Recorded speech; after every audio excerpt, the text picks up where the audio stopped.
Jayashree Liberty Hospitals, on the occasion of 11th anniversary, free OP consultation and 20% discount in OP. Contact. మేరా భారత్ మహాన్, భారత్ మాతాకి జై. ఎక్కడ చూసినా కూడా ఇవాళ ఉదయం నుంచి మొత్తం ఇదే నినాదాలని కూడా యావత్ దేశమంతా కూడా మారుమోగిపోతుంది.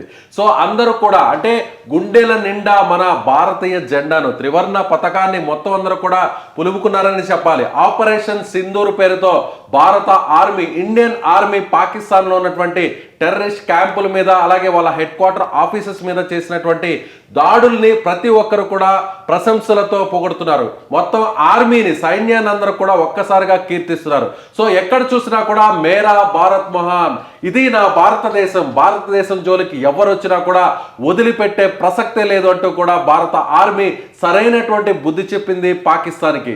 పాకిస్తాన్లో ఉన్నటువంటి ముఖ్యంగా ఏదైతే పిఓకేతో పాటుగా పాకిస్తాన్లో ఉన్న ఉగ్రవాద స్థావరాలపై కూడా డైరెక్ట్గా అటాక్ చేసింది. సరిగ్గా రాత్రి 1:40 ఈ అటాక్ చేసింది భారత్. అయితే దీని వెనక మన powerful prime minister Narendra Modi ఉన్నారు. మొత్తం ఈ ఆపరేషన్ అంతా కూడా ఎప్పటికప్పుడంతా కూడా మానిటరింగ్ చేస్తున్నటువంటి మన ప్రధానమంత్రి గారికి సంబంధించినటువంటి నరేంద్ర మోదీ గారిని ఇప్పుడు యావత్ భారతదేశం అంతా కూడా కీర్తిస్తుంది. దీని గురించి మాట్లాడదాం. మొదటి పార్ట్నర్ పొలిటికల్ అనలిస్ట్ చంద్ర శ్రీనివాస్ గారు.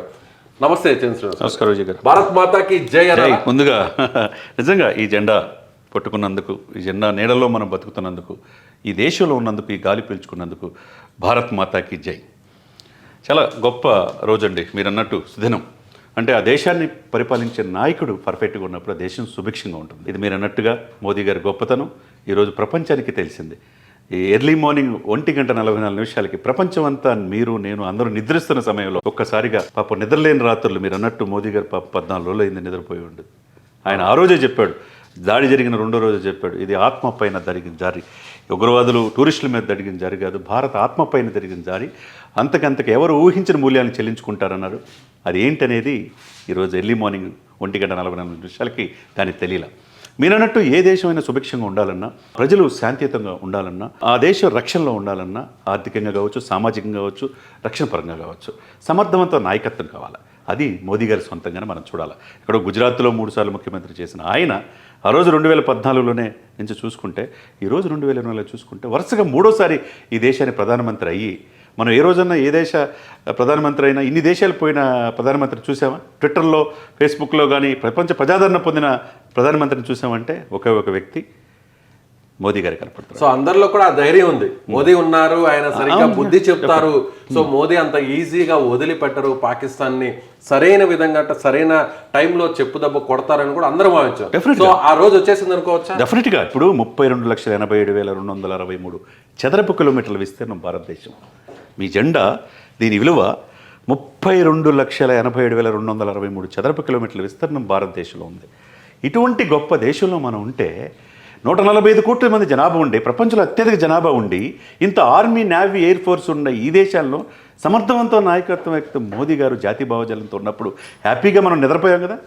రాత్రంతా నిద్రిస్తున్న సమయంలోనే కదా వాళ్ళు నిద్ర లేకుండా మన దేశం కోసం, మన రక్షణ కోసం ఆర్మీ, నేవీ, ఎయిర్ ఫోర్స్ వాళ్ళు ఆ పాకిస్తాన్ దేశంలోకి చొరబడి, వాళ్ళు కూడా అంతుపట్టిన సమయంలో, ప్రపంచం కూడా కనిపెట్టలేని సమయంలో మనం వెళ్ళి ఆపరేషన్ స్టార్ట్ చేసి వచ్చాం చూసారా, ఆపరేషన్ సింధూర్. అది భారతదేశం గొప్పతనం, అది ప్రధానమంత్రి మోదీ గారి గొప్పతనం. ఆయన ఎంచుకున్నప్పుడే 2014 ఆయన ప్రధానమంత్రి అయినప్పుడే ఈ దేశానికి మంచి రోజులు వచ్చినాయి మనం అనుకున్నాం. 2 సార్లు ప్రధానమంత్రి అయిన 3వసారి కారు అని చెప్పి చాలామంది చెప్పారు. అంటే ఈ 10 ఇయర్స్లో ఎక్కడైనా దాడులు జరిగినాయి సార్ మనకి? అంతకుముందు గోకుల్ చాట్లు, కొన్ని ఇన్సిడెంట్స్, మూలాలన్నీ కూడా హైదరాబాద్లో ఉండేవి. ఈ 10 సంవత్సరాలు ఆయన వచ్చిన తర్వాత వాళ్ళదే భూభాగంలో వెళ్ళి మనం ఆపరేషన్లో పుల్వామా అన్ని సక్సెస్ చేశారు తప్పితే ఎక్కడ కూడా భయం అనేది కలగజేశాడు. ఆ తర్వాత ఇప్పుడు మళ్ళీ 3వసారి ప్రధానమంత్రి అయ్యేతలకి తట్టుకోలేక ఈ పాకిస్తాన్ ప్రేరేపిత ఉగ్రవాదులు కాశ్మీర్లో 370 ఇది చేసేసారు. రద్దు చేసిన తర్వాత యాత్రికులు కూడా చాలా ప్రశాంతంగా వెళ్తున్నారు. మీరు కూడా వెళ్ళారు. 2 కోట్ల మంది దాదాపు వెళ్తా ఉంటే ఈ సమయంలో అక్కడ అశాంతి కలిగించాలనే ఉద్దేశంతో దాడి చేయటం చూస్తా ఊరుకుంటానికి ఇప్పుడు నవభారత దేశంలో ఉన్నాం. మనం గర్వపడాలా. మీరన్నట్టు మోదీ గారిని ఈరోజు ట్రంప్ గారు కావచ్చు, అమెరికా అధ్యక్షుడు కావచ్చు, రష్యా అధ్యక్షుడు కావచ్చు, ఇజ్రాయెల్ కావచ్చు, 142 దేశాలు ప్రశంసిస్తున్నాయి, ఇంక్లూడింగ్ ఐక్యరాజ్య సమితితో. దేశం పైన దాడి జరిగితే నా పైన దాడి జరిగినట్టే సార్. మన పౌరుల మీద దాడి జరిగితే మన భారతదేశాన్ని రక్షించుకోవాలి బాధ్యత ప్రధానమంత్రిగా ఉంది. మీరు అన్నట్టు 3 రకాలు, ఇది సింధు నది జలాలు ఒప్పందం ఎప్పుడైతే ఎవరు ఎక్స్పెక్ట్ చేయాల, ప్రపంచం ఎక్స్పెక్ట్ చేయాల, దాన్నే రద్దు చేయటం అంటే వాళ్ళ మొత్తం మూలాల మీద దెబ్బతీశారు. వాళ్ళకి వాటర్ మెయిన్ సోర్సెస్ వ్యవసాయం మొత్తం ఏది, సింధు నది జలాలు. దాన్ని రద్దు చేశారు, దాన్ని ఆపు చేశారు. వెంటనే ఉగ్రవాదం వల్ల ప్రపంచానికి ఏం తెలియజేసిందో మన జయశంకర్ లాంటి విదేశాంగ శాఖ మంత్రి ప్రపంచానికి తెలియజేశారు. వాళ్ళ ఆర్థిక మూలాలు దెబ్బతీయడంతో పాటు ఇంకా ఆర్మీ, నేవీస్, ఎయిర్ ఫోర్స్ యొక్క శక్తిని ఇప్పుడు మనం ఈరోజు ఎర్లీ మార్నింగ్ తెలియజేసామంటే గొప్ప సమర్థవంతమైన హ్యాట్సప్ టు మోదీ గారు. ఎందుకంటే ఆయన చాయ్ వాలా నుంచి ఈరోజు దేశానికి 3వ ప్రధానమంత్రి అయ్యి ప్రపంచంలోనే మోదీ గారి లాంటి వ్యక్తి కావాలని ఇతర దేశాలు కూడా ప్రశంసిస్తున్నాయంటే అటువంటి వ్యక్తి నీడలో మనం ఉన్నందుకు చాలా మనం గర్వపడాలి. సో వరల్డ్లోనే ఒక పవర్ఫుల్ ప్రైమ్ మినిస్టర్లో మిగిలినటువంటి అమెరికా, రష్యా, ఏదైతే ఇతర అగ్రదేశాలు ఉన్నాయో ఆ దేశాలకు సంబంధించిన అధ్యక్షుల కంటే ఆ స్థాయిలో పవర్ఫుల్ ప్రైమ్ మినిస్టర్గా మనం మోదీని చెప్పవచ్చు. డెఫినెట్గా ఎటువంటి స్వార్థం లేని వ్యక్తి, ఏకైక వ్యక్తి, ఏక్ నిరంజన్ లాగా దేశమే తన యొక్క ఎజెండా, జాతీయ భావజాలంతా తన ముందు ఉంది. దేశ రక్షణ, ప్రజల యొక్క శ్రేయస్సే ఆయన యొక్క ఎజెండా. వసుదైక కుటుంబం అని చెప్పి ఎప్పుడు కూడా ఆయన ప్రజలకు తెలియజేసి ఒక చాయ్ వాలా నుంచి, గుజరాత్ నుంచి ఉన్న వ్యక్తి ఈరోజు దేశానికి ప్రధానమంత్రిగా 3వసారి ఉండటం మనమందరం చేసుకున్న అదృష్టంగా మనం భావించాలా.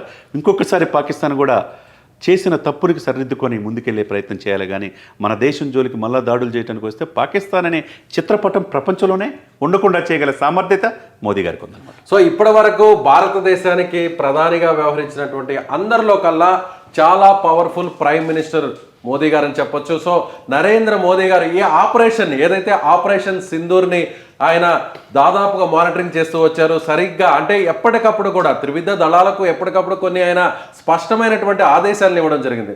గతంలో కూడా ఇటీవల చూసామని ఆయన ఒక ప్రకటన కూడా చేశారు. ఆర్మీకి పూర్తి స్వేచ్ఛనిస్తున్నాను, సరైన సమయంలో సరైనటువంటి తగిన బుద్ధి చెప్పేటువంటి ఆ స్వేచ్ఛను ఆర్మీకి ఇస్తున్నానని చెప్పి ఎప్పుడైతే ఆయన చెప్పారో అది చెప్పిన కొన్ని రోజుల వ్యవధిలోనే నేరుగా ఆర్మీ రంగంలోకి దిగింది. ఆర్మీ కూడా చెప్పింది మేము సిద్ధంగా ఉన్నామంటూ కూడా ట్వీట్ చేసింది, పోస్ట్ చేసింది. దానికి తగ్గట్టుగానే కొన్ని రోజుల వ్యవధిలోనే కేవలం 1 గంటలోనే మన ఇండియన్ ఆర్మీ పాకిస్తాన్లో ఉన్నటువంటి ఉగ్రవాదులకు బుద్ధి చెప్పింది.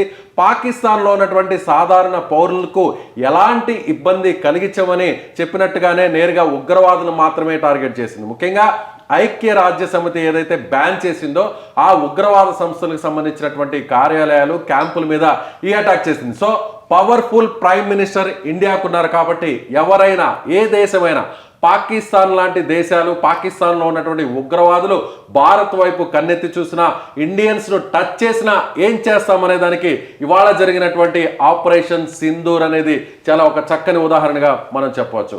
మీరేమనుకుంటున్నారు? ప్రధానమంత్రి మోదీ గురించి మీ అభిప్రాయం ఏంటి? ఈరోజు జరిగినటువంటి దాడుల గురించి మీ కామెంట్ని తెలియచేయండి. Thank you so much.